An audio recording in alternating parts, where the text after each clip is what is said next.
بارك على محمد وعلى آل محمد كما باركت على إبراهيم وعلى آل إبراهيم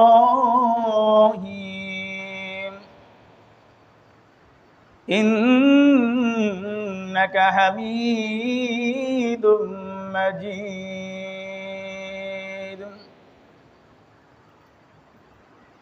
আলহামদুলিল্লাহ। আল্লাহ পাকের অশেষ দয়া অশেষ মেহেরবানিতে সুবহানাহু ওয়া তাআলা আপনাকে আমাকে এই বেহেশতের বাগানে আসার এবং বসার তৌফিক করে দিয়েছেন। এই জন্য মহান রব্বুল আলামিনের দরবারে শুকরিয়া জ্ঞাপন করি আলহামদুলিল্লাহ। আজকের আলোচনা হচ্ছে, আমি সূরা লোকমান থেকে একটা আয়াত একটু আয়াত তেলাওয়াত করেছি এবং হাদিস থেকে সূরাটা হাদিস তেলাওয়াত করেছি। মা বাবার হক। আমার আল্লাহ রাব্বুল আলামিন আমাদের সকলকে মায়ের মাধ্যমে দুনিয়াতে পাঠাইছেন। তবে সে মাকে কতটুকু সম্মান করব, কতটুকু মহব্বত করব, আমার আল্লাহ রাব্বুল আলামিন বলে দিয়েছেন, ওয়াসাইনাল ইনসানা বিওয়ালিদাইহি। যে আল্লাহ বলেন, আমি আল্লাহ আদেশ করলাম তোমরা তোমাদের মা বাবার সেবা করো, তাদের সাথে সৎ ব্যবহার করো, তাদের হকের উপরে তোমরা যত্ন নাও, খেয়াল নাও। কেননা তোমার মা তোমাকে কষ্টের পর কষ্ট ধারণ করে, কষ্ট করে, মেহনত করে, রক্ত ঝরিয়ে তোমাকে ভূমিষ্ঠ করেছে। শুধু তোমার মা রক্ত ঝরিয়ে ভূমিষ্ঠ করে নাই,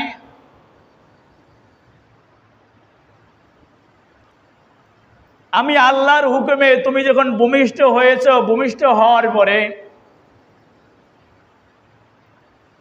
দুনিয়ায় এইরকম কোনো খাবার তোমার ছিল না যে তোমাকে খাওয়ানো যাবে। আমি আল্লাহ তোমার মায়ের ভিতর থেকে একটা গরম নয়, ঠান্ডা নয়, সুস্বাদুময় ভেজাল যুক্ত একটা খাবারের ব্যবস্থা করে দিলাম তোমার মায়ের মধ্যে। সুবহানাল্লাহ বলেন।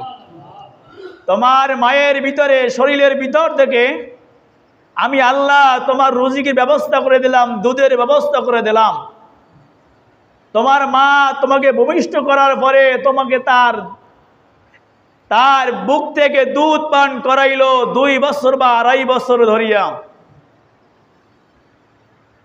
এই জন্যই আমি আল্লাহ বলেছি, তোমরা মায়ের হুকুম মানো, মায়ের কথা মান্য করে চলো, মাকে অপমানও করিও না, লাঞ্ছিত করিও না, অপদস্থ করিও না। আল জান্নাতু তাহতা আকদামিল উম্মাহাত। রাসূল করিম সাল্লাল্লাহু আলাইহি ওয়াসাল্লাম বলেছেন, তোমাদের জান্নাত হচ্ছে মায়ের পায়ের নিচে। কোথায় বলেন? আমাদের জান্নাত মায়ের পায়ের নিচে। বললেন, তোমার মার হুকুম মতো তুমি চলো। তোমার মা যদি খুশি থাকে, আল্লাহ খুশি থাকে। তোমার মা যদি বেজারে থাকে, আল্লাহ বেজারে থাকে। তোমার বাবা যদি তোমার প্রতি একদম রাজি থাকে, আল্লাহ রাজি। তুমি যদি তোমার মার কথা শোনো, বাবার কথা শোনো, আল্লাহ তোমার কথা শুনবে। সুবহানাল্লাহ বলেন। আল্লাহ কথা তোমার কথা শুনবে, কারণ আল্লাহ রাব্বুল আলামিন তোমার মাদেরকে বেশি ভালোবাসেন। কেন ভালোবাসেন? হাদিসের ভিতরে আসছে যে রাসূল করিম সাল্লাল্লাহু আলাইহি ওয়াসাল্লাম বলেছেন, যে কোনো মা যদি গর্ভধারিণী হয়, গর্ভ অবস্থায় 2 রাকাত নামাজ আদায় করে, 2 রাকাত নামাজ আদায় করে, অসুস্থ এরকম শরীর নিয়ে গর্ভ অবস্থায়, আর কোন একটা ভালো সুস্থ মহিলা যদি 80 রাকাত নামাজ আদায় করে, তাহলে আমি আল্লাহ রাব্বুল আলামিনের কাছে ওই অসুস্থ অবস্থায় গর্ভ অবস্থায় মায়ের 2 রাকাত নামাজ আল্লাহর কাছে প্রিয়। সুবহানাল্লাহ বলেন। কোন মা যদি তার সন্তানকে দুধ পান করায়, যদি আল্লাহর সহবতের কারণে আল্লাহর শুকরিয়া আদায় করার জন্য এবং আল্লাহর উপরে তাকুল করে সন্তানকে দুধ পান করায়, তাহলে এক ফোঁটা দুধের বিনিময়ে একটি করে নেকি তার আমল নামায় জমা হয়। সুবহানাল্লাহ বলেন। কোন গর্ভধারিণী মা, কোন মহিলা যদি স্বামী বাহিরের থেকে আসিয়া ঘরে পদার্পণ করে, ঘরে আসে, ঘরে আসার পরে স্বামীকে এমন ভাবে সেরকম যত্ন নাই, সেবা করে, সুন্দর সুন্দর কথা বলে, এই কথা বলার বিনিময়, শান্ত করার বিনিময় আল্লাহ রাব্বুল আলামিনের ওই মহিলার আমল নামায় অর্ধেক জিয়াদের সব লিখিয়ে দেন। সুবহানাল্লাহ বলেন। অর্ধেক সব তার আমল নামায় লিখিয়ে দেন। কোন মহিলা যদি নবীর নামে বারবার দুরূদ পাঠ করে, তাহলে ওই সন্তান নবীর প্রেমিক হবে। সুবহানাল্লাহ বলেন। ওই সন্তান নবীর প্রেমিক হবে। এই জন্য হযরত মূসা আলাইহিস সালাম আল্লাহর কাছে চাইলেন, ইয়া রব্বুল আলামিন গো, আমি তো মূসা তোমার একজন নবী বান্দা, ইয়া রব্বুল আলামিন আমার যা কিছু লাগে সব তোমার কাছে চাই, তুমি তো আমার হাজত পূরণ করনেওয়ালা, আমার রিজিক দেনেওয়ালা, আমাকে সুস্থ রাখনেওয়ালা। আর রব্বুল আলামিন গো, আমি মূসা আর একটি সাওরি প্রয়োজন, সাওরির ব্যবস্থা করিয়ে দাও। সুবহানাল্লাহ বলেন। মূসার সাওরির প্রয়োজন, আল্লাহর কাছে চাইলেন, আল্লাহ আমার সাওরির ব্যবস্থা করে দাও। আল্লাহ রাব্বুল আলামিন বললেন, ওই নদীর কিনারার মধ্যে আমার একজন যুবক বসা আছে, ওই যুবক বসা আছে, যুবকের কাছে তোমার সাওরি যাইয়া চাও।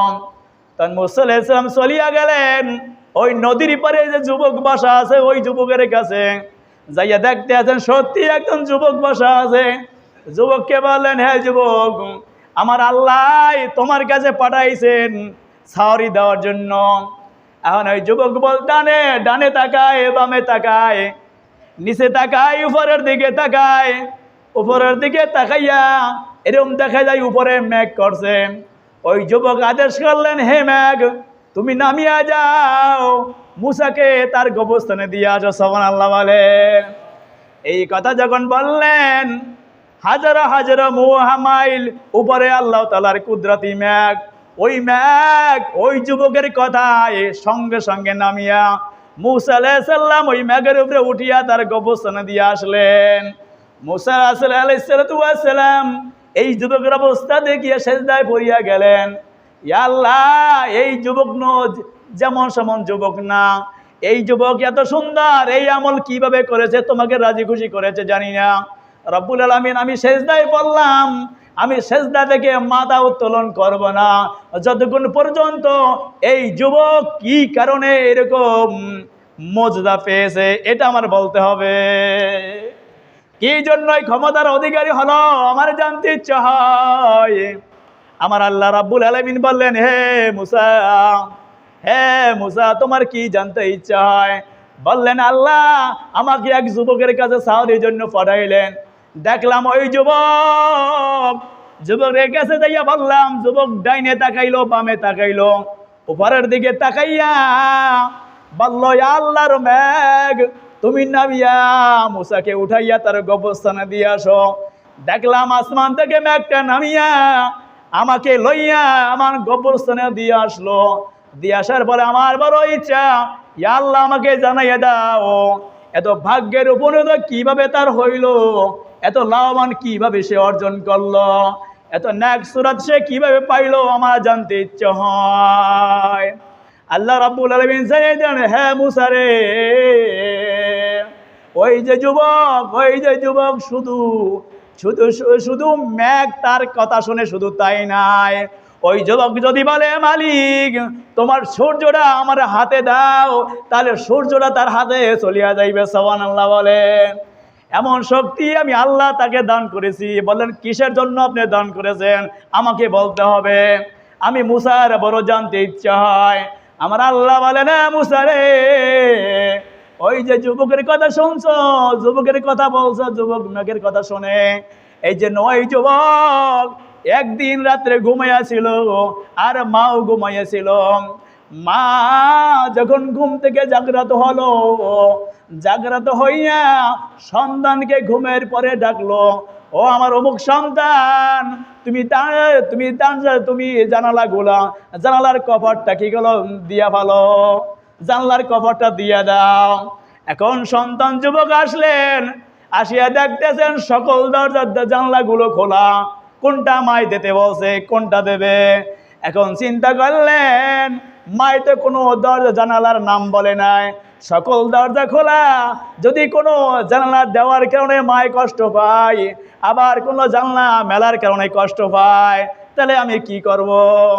ওই যুবক মায়ের শিরে দাঁড়িয়ে রইলেন, সারা রাত্র দাঁড়িয়ে রইলেন। মা ঘুম থেকে জাগ্রত হয় না। এখন কখনই মনের ভিতরে ছটফট করতে লাগলো। মাওলার কাছে বললেন, মালিক রে, বড় পরীক্ষার মধ্যে পড়ে গেছি। জানলা মা কোনটা দিতে বলছে জানি না, কিন্তু যদি জানলা সব দিতে যাই মাই কষ্ট পাইবে, আবার যদি জানলা কোনটা দেব যদি নাও দেই মাই কষ্ট পাইবে, কি করব? তাহলে আমি সারা রাত্র মার হজের অপেক্ষায় থাকবো। সুবহানাল্লাহ বলে। সারা রাত্র সন্তান দাঁড়িয়ে রইলেন। দাঁড়িয়ে থাকার পরে যখন মা হজে হুশ আসে না, মা হজে হয় না। যখন সকালবেলা হয়ে গেল, মার হুশ আসলো। আসার বলে সন্তানের দেখতেছেন, আমার সন্তানের চেহারা দিকে তাকাইয়া সন্তানের চেহারা লাল, চোখ দুটা লাল, সন্তান ঘুমায় নাই। মা দেখিয়া বলতেছে, ও বাবা, তোমার এই অবস্থা কেন? তোমার অবস্থা কেন? তোমার কি হয়েছে? সন্তান ডাকিয়ে বলে, ও মা গো, ঘুম থেকে জাগ্রত হয়ে আমাকে একটা ডাক দিয়ে বলছিলে জানলাটা বন্ধ করো। এখন আমি জানলার কাছে আইলাম, দেখলাম সমস্ত জানলা খোলা, সমস্ত জানালাগুলা গেটগুলো খোলা। এখন আমি চিন্তা করলাম, মা তো জানালার কোনো নির্দিষ্ট করে বলে নাই, যদি জানলা সব দিতে যাই মাই কষ্ট পাবে, যদি নাও দিই মাই কষ্ট পাবে, তাহলে মাই উঠবে, মার কথা শুনিয়া বুঝিয়া তারপরে জানলা দেব। সুবহানাল্লাহ বলে। এরকম কথা শোনার পরে মা চক্ষু দিয়া টপ টপ হইয়া চোখের পানি পড়তে আরম্ভ করলেন। দুই হাত তুলন করিয়া মালিকের কাছে দোয়া করলেন, মালিক রে, আমার সন্তান সারা রাত্র আমাকে ভালোবাসার জন্য, আমার কথা পাওয়ার জন্য, আমার একটা প্রশ্নের উত্তর জানার জন্য সে সারা রাত্র সজাগ থাকিয়া গেল। ও মালিক, তুমিও, আমি মা হইয়া তার জন্য দোয়া করতেছি, আমার সন্তানের সকল কথা তুমি শুনিও। সুবহানাল্লাহ বলে। আমার সন্তানের সকল কথা তুমি শুনিও। সন্তান যখন আমার কথা শোনে, তুমিও আমার কথা শুনিও। এই কথা বলা মাত্রই আমার আল্লাহ রাব্বুল আলামিন আসমান থেকে ডাক দিয়ে বলেন, হে আল্লাহর বান্দি, তোমার সন্তানকে আমি আল্লাহ কবুল করে নিলাম, দোয়াকে কবুল করলাম। সুবহানাল্লাহ বলে। দোয়াকে কবুল করলাম। হে সন্তানের মা, তোমার ছেলে শুধু ম্যাঘ কাছে আসা শুধু তাই নয়, তোমার ছেলে যদি আজকে চন্দ্র সূর্য তার কাছে আসতো, যদি এই কথা বলতো, আমি শুনতাম, চন্দ্র সূর্য নামাইয়া তার হাতে দিতাম। সুবহানাল্লাহ বলেন। কার দোয়া বলেন? মায়ের দোয়া। তাহলে মুসা আলাইহিস সালামকে বললেন, হে মুসা, কেহ যদি এইরকম মায়ের হুকুম মান্য করিয়া, মায়ের কথা শুনিয়া, মাকে সেবা করিয়া, মার যত্ন করিয়া, মা যদি তার প্রতি খুশি থাকে, সন্তানও তার প্রতি খুশি থাকে, তাহলে আল্লাহ রাব্বুল আলামিন বলেছেন, আল্লাহ রাব্বুল আলামিনের কাছে যদি কেউ সাওরি চায়, তাকে সাওরে দান করেন। সুবহানাল্লাহ বলেন। যদি আল্লাহর কাছে কেউ সাওরি চায়, আল্লাহ তাকে সাওরির ব্যবস্থা করিয়া দেন। একদিন হযরত মুসা আলাইহিস সালাম আল্লাহর কাছে বললেন, হে মালিক, তুমি তো আমার হজ কবুল করছো বুঝলাম, কিন্তু আমার তো ভয় হয়, দুনিয়াতে আমার কত মানুষ আছে, কত বন্ধু আছে, কত মুরিদ আছে, আশেক আছে। রব্বুল আলামিন আল্লাহ অন্ধকারের কবরে কিভাবে আমি মুসা থাকবো? না আছে দরজা, না আছে জানালা, না থাকবে মা, না থাকবে বাবা, না থাকবে স্ত্রী, না থাকবে সন্তান। ওই অন্ধকারের কবরে আমি মুসা কিভাবে থাকবো? ও মালিক রে, ওই অন্ধকারের মধ্যে তুমি আমার একটা সঙ্গীর ব্যবস্থা করিয়া দাও। সুবহানাল্লাহ বলে। তুমি আমার একটা বন্ধুর ব্যবস্থা করিয়া দাও। আমার আল্লাহ ডাক দিয়ে বলেন, হে মুসা রে, ওই কবরের মধ্যে কিভাবে থাকবা, তোমার একটা বন্ধুর ব্যবস্থা করিয়ে দিলাম। সুবহানাল্লাহ বলেন। মুসা আলাইহিস সালাম বললেন, মালিক, কবরের মধ্যে তো বন্ধুর ব্যবস্থা করবো ঘোষণা দিয়েছো, কিন্তু বন্ধুর পরিচয়টা জানতে চাই। বন্ধুর বাড়িটা কোথায়, বন্ধু এখন করে কি, বন্ধু মারা গেছে না জীবিত আছে, একটু জানতে ইচ্ছে হয়। মালিক রে, তুমি বন্ধুর নামটা বলিয়া দাও, বন্ধুর ঠিকানাটা বলিয়া দাও, বন্ধুর নাম কি বলিয়া দাও, আমি খোঁজ নিয়ে তার সাথে দুনিয়াতে বসেই দেখা করব। আমার আল্লাহ রাব্বুল আলামিন ডাক দিয়ে বলেন, হ্যাঁ মুসা, তোমার কিয়ামতের ময়দানে কবরের মধ্যে, তোমার হাসরের মধ্যে, জান্নাতের মধ্যে যে বন্ধু হবে, সে বন্ধু হইছে একটা গোস্ত কাটার কষাই। মুসা আলাইহিস সালাম শুনিয়া মনটা ঘাবড়াইয়া গেল, বললেন, এতটা অর্জন করলাম, এতটা যুদ্ধ করলাম, এতটা দিনের জন্য খাটলাম, এতবার আল্লাহর সাথে কথা বললাম, লাস্ট পর্যন্ত আমার কবরের মধ্যে বন্ধু হবে কি একজন কষাই। মুসা মন খারাপ হইয়া গেল। আল্লাহ রাব্বুল আলামিন ঠিকানা দিলেন, অমুক বাড়িতে, অমুক বাজারের ভিতরে গোস্ত বিক্রয় করে। গোস্ত বিক্রয় করিয়া সে প্রতিদিন বাড়ি যায়, বাড়ি যেয়ে সে কি কাজ করে তুমি যাইয়া দেখিয়ে আসো। মুসা আলাইহিস সালাম আল্লাহর ঠিকানা মতো ওই গোস্ত বিক্রেতার কাছে গেলেন। এখন যাইয়া দেখতে আছেন একজন গোস্ত বিক্রেতা, সে গোস্ত বিক্রয় করতে আছেন।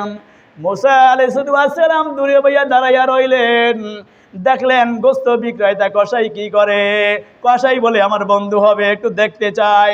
মুসা আলাইহিস সালাম দূরে দাঁড়াইয়া রইলেন, দেখতেছেন সঠিকভাবে ওই গোস্ত বিক্রেতা মাপ দিতে আছে।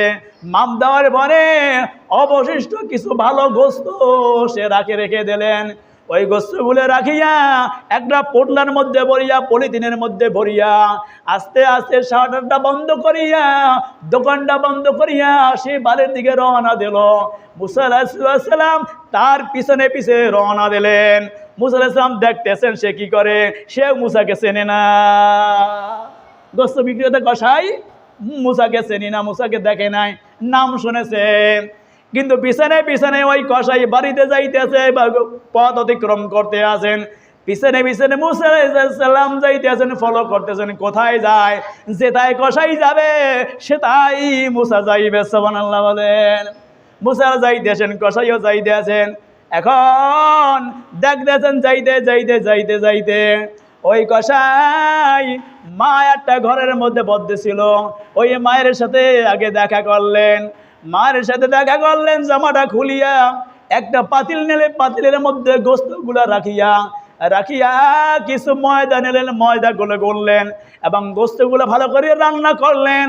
রান্না করিয়া ওই যুবক মায়ের জন্য পাক করিয়া মায়ের মাতার কাছে যাইয়া বলতেছেন, মা, আমি তোমার সন্তান অমুক, আমি এসেছি, তুমি তো সকালে খাইছো, দুপুরে তো তুমি কিছু খাও নাই, আসো তোমার জন্য গোস্ত নিয়ে আসি। গোস্ত নাকি তোমার প্রিয়, ওঠো তুমি ওঠো, তোমার জন্য আটা দিয়ে রুটি বানাইছি, এই ভালো গোস্তগুলো তোমার জন্য নিয়ে আসি, ও আটা আসো। মা উঠলেন, ওঠার পরে মুসা আলাইহিস সালাম ওই কসাই দেখতে আছেন এরকম মায়ের মুখে এরকম গোস্ত দিতে আছেন আর রুটি দিতে আছেন, রুটি দিতে আছেন। মা সাবান দেয় আর উপরের দিকে তাকায়, বলেন আলহামদুলিল্লাহ আলহামদুলিল্লাহ, মনে মনে জেনে কি মা বাক্য বলে। এরকম করতে করতে করতে করতে যতই কয়, যতই মুখে দেয়, ততই মা পাগল হয়, যতই যতই দেয় মা তার জন্য জানি মনে মনে কি বলে। মুসা আলাইহিস সালাম দেখিয়া এরকম জিজ্ঞাসা করলেন, হো মা, আপনি আপনার ছেলে গোস্ত বানলে, রুটি বানাইলেন, গোস্ত খাওয়াই দিল, তার মাঝে মাঝে কি জানি বললেন, হাত তুললে কি জানি বললেন, বললেন তুমি কি মুসা? হ্যাঁ তুমি কি মুসা? নাম মুসা আলাইহিস সালাম বললেন, হ্যাঁ আমি মুসা, তবে আমি আল্লাহর কাছে দোয়া করতেছিলাম, ইয়া আল্লাহ আমার সন্তান যেন আমাকে গোস্ত খাওয়াই দেয়, রুটি খাওয়াইয়া দেয়, প্রতি বেলায় প্রতি সময় গোসল করাইয়া দেয়, প্রতি ওয়াক্তে ঘুমের সময় আমার কাছে হাত বুলায়। ও মালিক রে, আমার একটাই আরজি, আমি উমুকের মা, আমি জানি আমি এইটা দেখতে বা আমি তোমার মায়ের দোয়াকে কবুল করো। বললেন কি দোয়া কবুল করবে আল্লাহ? বলেন আমি আমার মায়ের কাছে প্রতিদিন হাত তুলে দোয়া করি আল্লাহর কাছে, ও মালিক রে, আমার সন্তান যেমন আমাকে খাওয়ায়, আমাকে পড়ায়, আমার সুখ চায়, আমার কথা শুনে। তুমিও কাল কিয়ামতের ময়দানে আমার সন্তান যখন এতিম হইয়া যাইবে, সন্তানের বন্ধু থাকবে না, সন্তানের কাছে আমি মা থাকবো না, বাবা থাকবে না, ওই কঠিন মুসিবতের দিনে আমার সন্তানকে এই যুগের মুসা নবীর বন্ধু করিয়ে দেও। সুবহানাল্লাহ বলেন। মুসা নবীর বন্ধু করিয়ে দিল, মুসা নবীর বন্ধু করিয়ে দিল। মুসা নবী জিজ্ঞাসা করতেছেন, ও মা, আপনি কি আজকে এই দোয়াটা করলেন না প্রতিদিন করেন?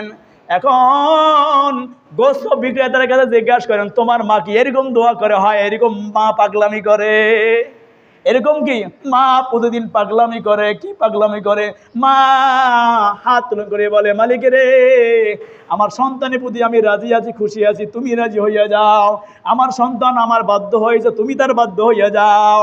আমার সন্তানের জন্য কাল কিয়ামতের ময়দানে এই যুগের যে নবী আছে মুসা নবীর বন্ধু বানাই দিও। সুবহানাল্লাহ বলেন। মুসা নবী দূরে থাকিয়া বলতেছেন, কথা বলতেছেন, মালিক রে, আমি প্রথম যখন জিজ্ঞাসা করলাম, মালিক কবরের মধ্যে কি আমার বন্ধু হবে, তুমি যখন বললা কসাই বন্ধু হবে, আমার মনটা খারাপ হইয়া গেল। মনে মনে ভাবলাম, দুনিয়ায় আল্লাহ কোনো মানুষ পাইলো না, কসাইকে বন্ধু বানাইলো। পরীক্ষা করার জন্য বাড়ি গেলাম, ইয়া আল্লাহ, আমার যে বন্ধু তুমি বানাই দিও আসলেই নেককার বন্ধু, এর মতো বন্ধু পৃথিবীতে আর হয় না। সুবহানাল্লাহ বলেন। এরকম বন্ধু পৃথিবীতে আর হয় না। রব্বুল আলামিন, তোমার সিদ্ধান্ত আমার সিদ্ধান্ত, তোমার ফয়সালা আমার ফয়সালা। এই জন্য সমাজে হাজিরিন, এই যুগের মধ্যে দেখা যায় কিন্তু এই হাদিসের উল্টা, কোরআনের উল্টা। আজকে ঘরে ঘরে মার সেবা নাই, ঘরে ঘরে মায়ের যত্ন নাই, বাবার যত্ন নাই, ঘরে ঘরে মা লাঞ্ছনা হয়, লাঞ্ছিত হয়, অপদস্থ হয়, অপমানিত হয়। এরকম বাবা অপদস্থ হয়, অপমানিত হয়। আজকে দেখে দেয় কিছুদিনের আগে একটা ঘটনা, এরকম সন্তানকে মা বড় করেছে, বাবা মারা গেছে আগেই, মা বড় করে করে করে করে তাকে এইরকম 10 তলা বিল্ডিং উড়াইছে। বিল্ডিং যখন উড়াইলো, এখন সন্তান বলতে আছেন বিল্ডিংয়ের মধ্যে মার জায়গা হবে না, মার জায়গা করা যাবে না। মানুষ কি বলবে? মা দেখতে একটু কালো, মা দেখতে একটু বেশি বুড়ো, মাকে অন্য জায়গায় দিয়ে আসলেন। এরকম সাংবাদিকরা বললেন, হে ও মা, আপনার জন্য সন্তানের 10 তলা বাড়ি, একটা রুমও কি আপনার জন্য জুটলো না? বললেন, না না, আমার সন্তান আমাকে ধাওয়াই দিয়েছে। এরকম কুলাঙ্গার সন্তান, বেহাইয়াপনা সন্তান, আল্লাহর অভিশপ্ত সন্তান দুনিয়াতে থাকলে আল্লাহ রাব্বুল আলামিন পরকালে তার শাস্তি পাওয়া লাগবে না, দুনিয়াতে বসে আল্লাহ শাস্তি দিয়া তাকে কবরে নেবে, সন্দেহ নাই। এরকম সন্তান আপনাদের যদি থাকে, সন্তানের কাছে দোয়া করে, আল্লাহ সন্তানকে ভালো করে দাও। রাসূল করিম সাল্লাল্লাহু আলাইহি ওয়াসাল্লাম বলেছেন, কাল কিয়ামতের ময়দানে 2 শ্রেণীর লোকদেরকে আল্লাহ ক্ষমা করবেন না, সকল শ্রেণীর লোকদেরকে আল্লাহ ক্ষমা করে দেবেন। এক হইছে আল্লাহর সাথে শিরিক করা, আল্লাহর সাথে শিরিক করা, যারা 24 ঘন্টা আল্লাহর সাথে শিরিক করে, আল্লাহদের সমদর্শ করে। 2 হইছে যারা মা বাবার অবদ্ধ সন্তান, অবদ্ধ সন্তানদেরকে আল্লাহ মাফ করবে না। আমরা যারা আছি সমাজে হাজিরি, মা বাবার সেবা করতে রাজি আছে তো ইনশাআল্লাহ? আমার আগে আজকে ভাই বলতে ইচ্ছা হয়, প্রথম দোয়া করলেন, প্রথম দোয়া চাইলেন, হুজুর আমার বাবার জন্য আজকে একটু দোয়া করলেন, একটু দোয়া করিয়েন। আমি বললাম, আচ্ছা আপনার বাবার জন্য আজকে দোয়া করব। সে সামনে গেলেন, সামনে যাইয়া আবার টান দিয়ে সে আমার কাছে আসলেন, আসিয়া বললেন, হুজুর প্রথম তো আপনার বাবার জন্য দোয়া চেয়েছি, আমার মাও অসুস্থ আছে, আমার মার জন্য দোয়া করলেন। সুবহানাল্লাহ বলেন। আমার মার জন্য একটু দোয়া করলেন। আমি তখন মুস্কি হাসি দিলাম, তাকে বলতে দিলাম না। মনে করতাম এইরকম সন্তান যদি দুনিয়ার বুকে থাকে তাহলে তার বংশ ধন্য, তার গ্রাম ধন্য, তার সন্তান ধন্য। কেন? তার সোহবত পাইয়া তার সন্তান এরকম ভালো হবে। সুবহানাল্লাহ বলেন। এরকম মার পাগল যারা আছেন, আল্লাহ তাদেরকে আল্লাহর পাগল বানিয়ে দেবেন।